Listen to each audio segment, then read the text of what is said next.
Hey folks, David Stewart here. I'm feeling like a little bit of a broken record talking about internet censorship, corporate censorship, and banning of people, deplatforming of people off of social media. If you haven't been appraised of the recent situation, a bunch of people were kicked off of Facebook, including Paul Joseph Watson. And in addition to that, you have another level of rather Orwellian control, which is all links to InfoWars are banned, right? And I feel a little bit like a broken record, even though each time this happens, it's a step further. And we've seen this pattern now for years. I've been talking about it for years. Things haven't changed for years. When they memory hold Milo off of Twitter, nothing happened.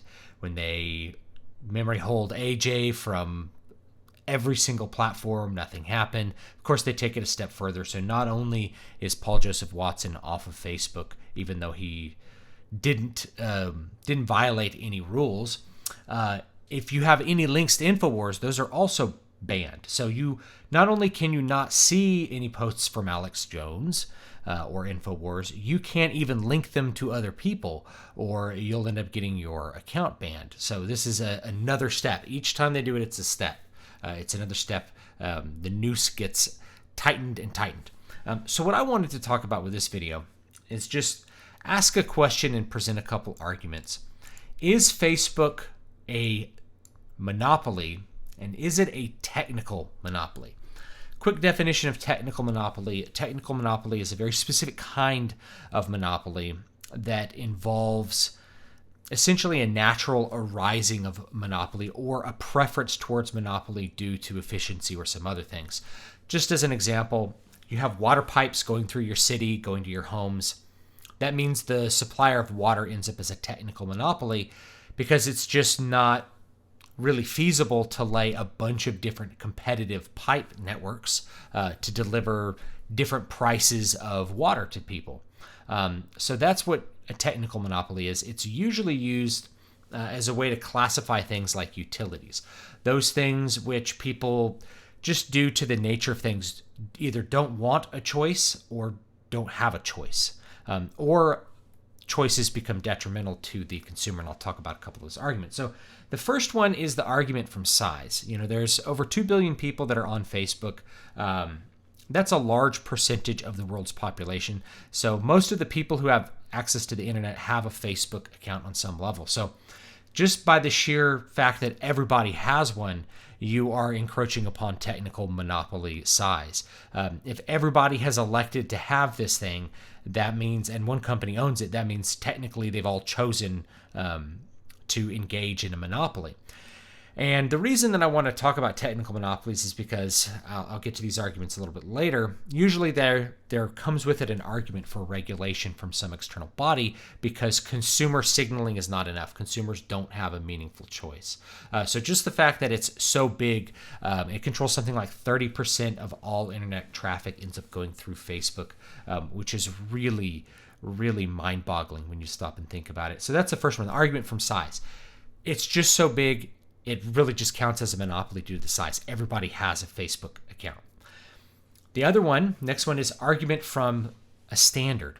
So a standard is not technically a technical monopoly in the way that like water pipes are or power lines are. A standard is a consumer choice. So consumers prefer fewer standards rather than many standards. That's why we have Android and Apple phones. The Windows phone kind of goes away. The BlackBerry might still have its own operating system. I don't even know now, but those alternatives start to wither away because consumers actually prefer less choices, not more, when it comes to standards. So a standard is something like the Android platform. This can run many different types of software, but having one standard operating system, one interface that all the software programmers have access to and can choose to engage in, either iOS or Android, allows a consumer to buy any phone. You can buy any Android phone, and almost any Android app is going to end up working on that as a result of that standardization. VHS is a standard, Blu-ray is a standard, DVD is a standard. So is Facebook a standard? I think you can make a great argument that it's a standard because every person who uses Facebook is accessing different content and different people. It's not, NBC is not a standard because it's the same content for everybody. But, the DVDs that contain the shows from NBC, those would be a standard because then, you could have a show from NBC or a show from CBS. Anybody can publish in that format called DVD. So in that case, Facebook amounts to a standard. And consumers choose fewer standards rather than more. So they want to have one place that they can go and see all of the content that's relevant to them. Prior to Facebook, it was MySpace and like RSS feeds. For the most part, Facebook has really supplanted that, become the new standard for content aggregation, for giving people basically a feed of content they want to see. Friends, pages they follow, all this kind of stuff, right? So that's the argument from standard. So if it's a standard, that means that you can't really act as though it's something other than a standard, right? So if you have something like an MPEG Layer 2 standard, and you're, whatever not-for-profit corporation, or maybe it's a for-profit corporation. I don't remember if DivX is still the one that manages that. So you can tell me in the comments down below. But you wouldn't randomly say, like, we don't think Pioneer should be able to make DVD players that run MPEG Layer 2 compression and are able to read it anymore because we don't like them for some arbitrary reason. And that would essentially deny that company its normal competitive rights, and it would be bad for consumers. So because it's a standard, that means that it needs to be open to anybody who wants to get into it. And so, arbitrarily banning Paul Joseph Watson, of course he didn't break any rules. No one ever does break the rules. They're removed because of who they are and what they represent. And that pattern is very, very clear at this point. It should be very clear to everybody. So the argument from standard, which I think is probably the most compelling one.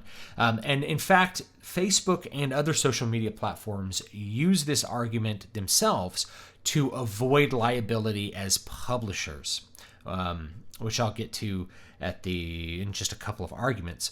But they're essentially argue that they are a platform, which means that they are not liable for what people choose to put on it and choose to view on it. In other words, they're a neutral third party. They're acting as a standard. So you can't have it both ways. Either you're a standard or you're not a standard. You can't be a standard and choose who has access to it. Then it's no longer a standard. Then it's something else. The third argument from efficiency. Argument from efficiency is like the water pipes, right? Which is that it's inefficient to lay many different competing water pipe areas. Now, this is really from the user perspective, it's inefficient to have many different social media platforms. And I can tell you as a creator, if I'm actually trying to have a presence on every social media platform, it would just take all my time. I'd have to do Facebook, Twitter, YouTube, Minds, whatever else, Gab, something else, right? I'd have to do every single social media platform.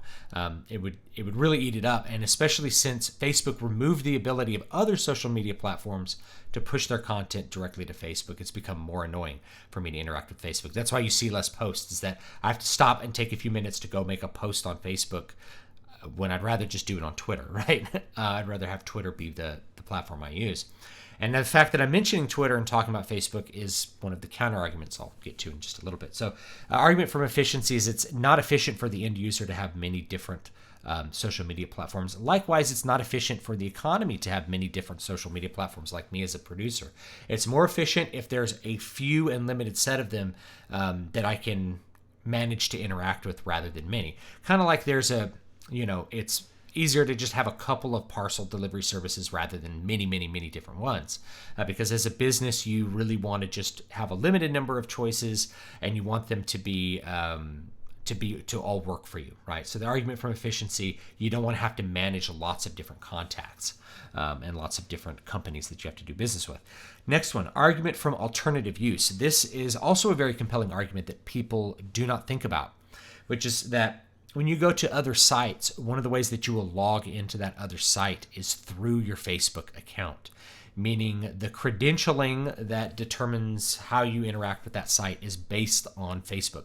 One of those, for example, is like Uber and Lyft. So you have to have a Facebook account in order to use those, and that is to avoid fraud and other kinds of things which would harm the drivers.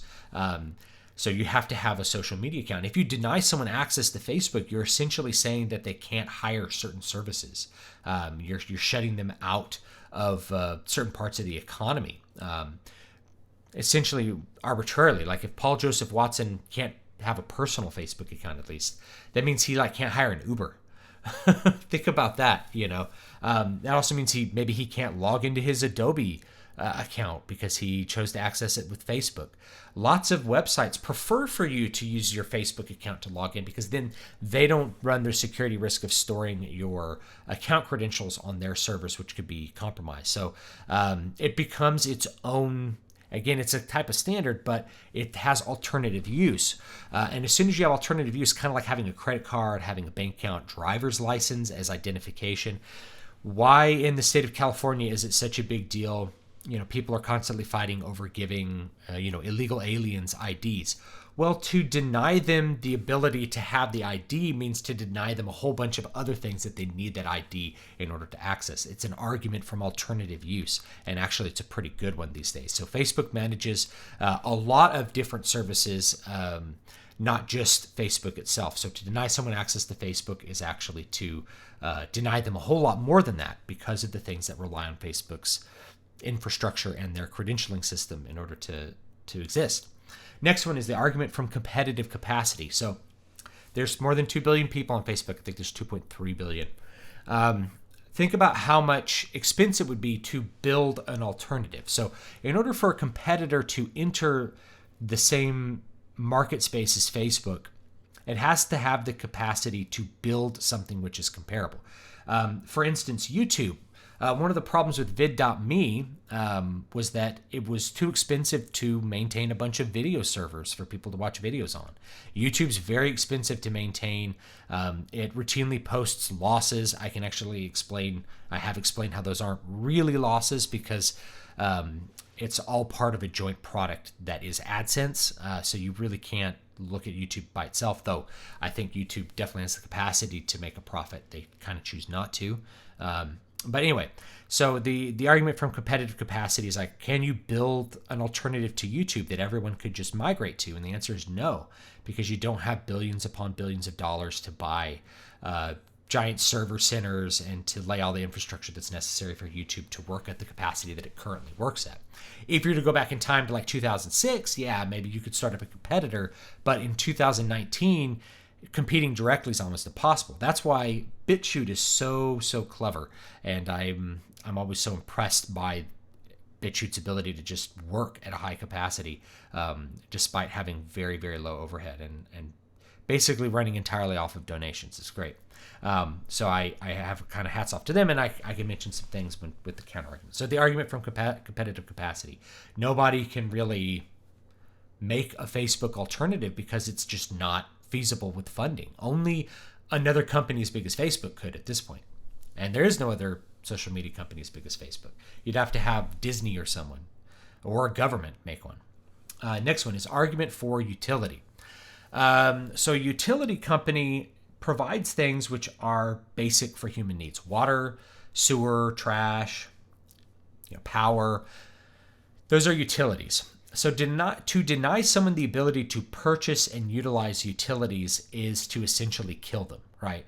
If somebody doesn't want to pay their water bill, that's different than somebody wanting to pay their water bill, wanting to buy water, and you saying we're choosing not to deliver water to you.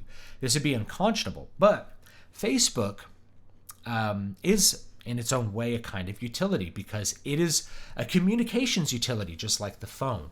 In fact, in a lot of ways, it's supplanted the telephone as the main mode of basic communication between people. You put up an update, many people see it, many people can comment, you operate with private messages.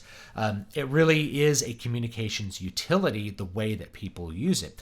So to deny somebody access to Facebook is to deny them an access to a phone. It's the modern equivalent of a phone. And in many ways, you can't go back to a phone. So if you have a home phone and you get kicked off of Facebook, half the people that you'd want to talk to won't pick up their phone. They'll want you to text them or send them a Facebook message.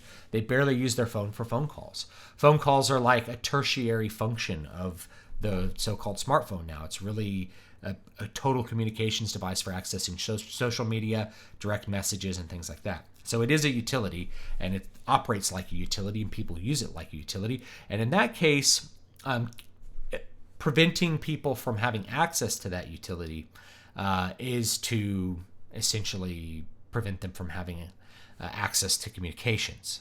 It'd be the same as not letting somebody use the phone that wants to actually buy a phone contract.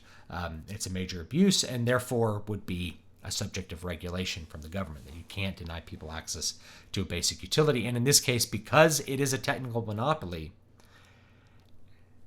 it's important that you don't abuse its existence as a utility. Next one, argument for publisher classification. This goes back to a standard, right? The argument that the standard argument for all social media platforms, regardless of how they operate, whether they're in video or tweets or something like that, is that they are a platform, not a publisher. Meaning, here's the platform, you can publish the information and the content on it that you want to, and you are the one who's liable for it. We are merely providing it's like having the telephone wires. The telephone company is not liable for you calling somebody up and breaking the law with some kind of phone call. It's not liable for you faxing something illegal to somebody else. It's just the go-between. It's just the transmitter of data. So as a platform, Facebook, Google, they all avoid some significant legal penalties, which is that if they were operating as a publisher like the New York Times, when the New York Times publishes a story, it is liable for the information that it puts out. And this is, I don't want to get into legal stuff, but it's what's called vicarious liability. Essentially, your employees are acting as part of their job, and therefore the entity which is employing them is liable for the actions of the employees when they're acting as part of their job. So if somebody publishes a false story on the New York Times, ultimately they have decided to publish it. Some editor has made the decision that that story will be published or won't be published. It is liable. It shares in the liability of any kind of defamation or anything that goes on there. Now, if Facebook is picking and choosing which content you can and can't see, then they're acting as an editor, and therefore they're claiming responsibility over it. And that means that whoever produces content on Facebook would be vicariously liable for, they would essentially share in the liability of whatever was published there because they are acting as an editor. So as soon as you exert editorial privilege, you are acting as a publisher. That's that argument, and it's a pretty good one. That's the most popular one, kind of going around right now. It's the argument from the publisher classification, and then the last one, argument from collusion. Now this is a different one. This is not an argument for monopoly per se, but an antitrust argument, an argument for an oligopoly, shall we say. And this didn't happen so much with this last round because, you had James Woods disappear from Twitter. Paul Joseph Watson is still on Twitter and YouTube, and he himself has said you kind of have to ride the ride till the wheels fall off. You got to stick around where the people are because you're trying to get a message out. But he's gone from Facebook. Now, when AJ was banned, and I can't say his name or this video could actually get taken down, as had happened around the time when AJ was banned. But when AJ and IW, his company IW, were taken off of YouTube, they were also taken off of all the other platforms at the same time. That represents collusion. So if they're working together and they're colluding on it, that indicates that they're operating anti-competitively, which means that they require government oversight. They are acting as a unit. All social media, all of the dominant social media as a unit, is acting as a monopoly. Now, you can also make an argument from collusion. Facebook contacted mainstream media sources prior to enacting their bans. So right after the bans went out, there was already full stories with like photoshopped images coming out, which indicates that they were colluding with other people that are on the platform. That could also further indicate that they're acting as a publisher, right? So argument from collusion means that you're engaging in some kind of antitrust action. You're engaging in a non-competitive action. You're engaging in an action that harms the consumer or otherwise is not in the scope of your existence, right? There's other platforms that do this, like Patreon getting, say, Stripe to ban or Stripe to stop doing business with Subscribestar. But we'll stick to Facebook for this one. Now, let me give you a couple of the other arguments. that kind of run counter to this. The first one is the argument for the category, that Facebook represents a category and therefore can't be. It's a category. It's not a category itself. It's within a category. Let me put it that way. It's an argument from a type or category. So Facebook is within a category and other things are also in that category. Therefore, it can't be a monopoly. So just as an example, you're watching this on YouTube, Twitter, Minds, all of these things exist in the same category called social media. So because there are alternatives, competitive alternatives, that means that they're not a monopoly. So if you don't like Facebook, you could go to Twitter. If you don't like Twitter, you could go to Minds. If you don't like YouTube, you could do BitChute. All of these things are just one company within the category. And these are very, very good arguments when there's not collusion, right? So if there's no collusion, then it usually works out fine. As soon as there's collusion, then the entire category is acting like the monopoly. You have an oligopoly. So the argument from the type or category is one. Another one is an argument from private capacity. This is the one from like the I don't know, the libertarian boomers on Twitter right now, which is that Facebook is a private company, therefore it can make whatever decisions it wants to about how to run its business and how to operate on, quote, its property. The thing is, this gets a little bit muddy because what does property mean? Like, they don't own the content that you put up. So YouTube doesn't own any of my content. That's like very specific in the user license agreement and things like that. They don't own my content. They own the platform, and they make a set of rules that are supposed to be enforced uniformly to determine whether you can get it up there. So as a private, when they're operating in their private capacity, that means that you usually have a lot of discretion. Whereas if you're operating with the government capacity, there's certain things the government can't do. So the essence of this argument is that Facebook is not violating somebody's First Amendment rights because the First Amendment only applies to the government. It doesn't apply to private entities, meaning private entities are not required to support your free speech rights. Like I said, this is the standard boomer one. I actually think this is one of the weakest ones. First of all, Facebook is not private. It's a publicly traded company. So it's a public company, meaning many people own it. There's no concentrated ownership. Therefore, the discretion of the leadership cannot be said to represent its actual ownership. By definition, the ownership is too diverse and spread out. So in that sense, decisions made by employees at the company or even members of the board of directors don't represent the opinions or desires of the actual owners. There's a disconnect there whenever you have a publicly traded company. Likewise, discretion doesn't exist with corporations because corporations are not people. The locus of discretion is always on the individual.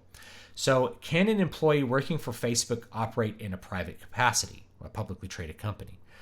It'd be difficult like they can operate as part of their job, or they can operate with their own individual discretion, and due to like vicarious liability, Facebook as a whole would be liable for that. But the argument for private capacity basically boils down to like rules only apply to the government. Now, the easy way to counter this particular argument, by the way, is just say, okay, well, can Facebook ban all Muslims? Can Facebook ban somebody for being Catholic? And most people who are supporting this thing would be like, well, no, they can't. Keep in mind, most of the people saying Facebook's a private company and can do what it wants were the same people that said you should bake the damn cake way back in 2016. So they're not really consistent on this. Either it's private and it can do literally whatever it wants, and so can anybody else, or it's not, right? So if it can ban people for their religious views, then it can ban people for their political views, then it can ban people for whatever identity. If it can ban people for being conservatives, it can ban people for reading InfoWars, and it can ban people for reading, the New York Times. It can ban them for whatever they want. So the argument from the private capacity is not a terrible argument. It's just one that is never applied consistently. And certainly most people who are arguing for it right now would not argue it consistently. They wouldn't say, well, yes, Facebook has the right to ban Catholics. Facebook has the right to ban black Muslims, people that are in the Muslim Brotherhood, because they did ban Louis Farrakhan.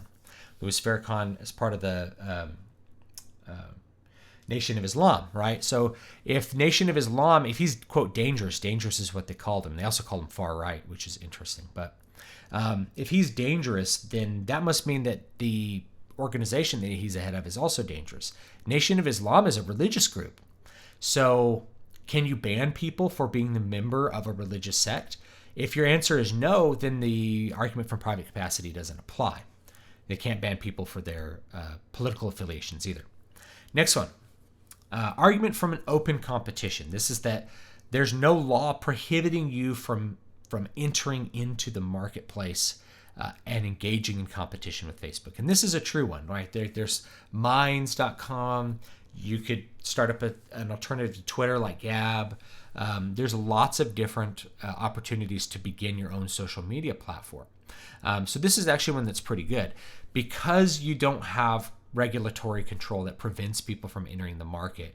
You don't have a permanent monopoly. Now this actually has a lot to do with some arguments regarding technical monopolies that Milton Friedman made way back in the early 1960s in a book called Capitalism and Freedom.